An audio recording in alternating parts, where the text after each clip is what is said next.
Rights வாங்கப்பா. Digital சர்க்யூட்ஸில் objective type questions பார்க்கலாம். ஃபஸ்ட் ஒன் வந்து 1217 பேஸ் 8 ஆக்டேலில் வருது. Is equivalent to 16th base 16ல் வரக்கூடிய நம்பர் இதுக்கு ஈக்குவலாக இருக்கும் அப்படின்னு சொல்லிட்டு கேட்டிருக்காங்க. இதுக்கு ஆப்ஷன் வந்து கொடுத்துருக்காங்க. இதுக்கு நம்ம சொல்யூஷன் பார்க்கலாம் வாங்க. இப்போ 1 2 1 7 இல்லைங்களா, இது தனித்தனியாக எழுதிக்கோங்க. 1 2 1 7 அப்படின்னு தனியாக எழுதிக்கோங்க. 1க்கு வந்து என்ன பண்ணுவோம், ஆக்டேல் நம்பர் 001, 2க்கு 010, இங்கே 1க்கு அகெயின் வந்து 001, 7க்கு வந்து 111. சரிங்களா? இப்போ இதிலேருந்து 4 நாளாக பிரிக்கணும். ஏன்னா நம்ம வந்து ஹெக்ஸாலில் வந்து காட்டணும் இல்லையா? அப்போ 4 நாளாக பிரிக்கணும். இங்கேருந்து 4ஆக பிரிங்க. இது ஒன்று. அப்புறம் 000 இங்கேருந்து இது வரைக்கும் பிரிச்சுருக்கோங்க. அப்புறம் இங்கேருந்து இது வரைக்கும் பிரிச்சுக்கோங்க.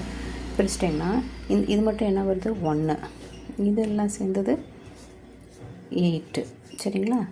இது வந்துட்டு 15, 111 வந்து 15, 15ன்றது எஃப்.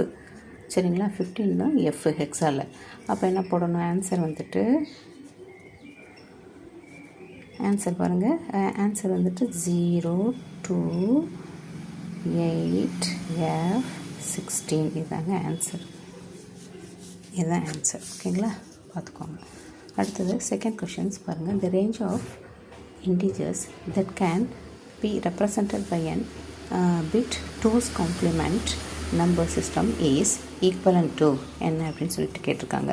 இதுக்கு வந்து 2's complement system கேட்டிருக்காங்க இல்லையா? இப்போ 2's complement சிஸ்டம்னா அதுக்கு வந்து என்ன பண்ணால் -1, அந்த பவரில் வந்து -1 வந்து நம்ம இருக்கிற பவர்லேருந்து 1 வந்து நம்ம கழிக்கணும். சரிங்களா?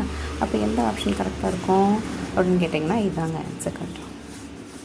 இதுதாங்க ஆன்சர் கரெக்ட். சரிங்களா? பார்த்துக்கோங்க.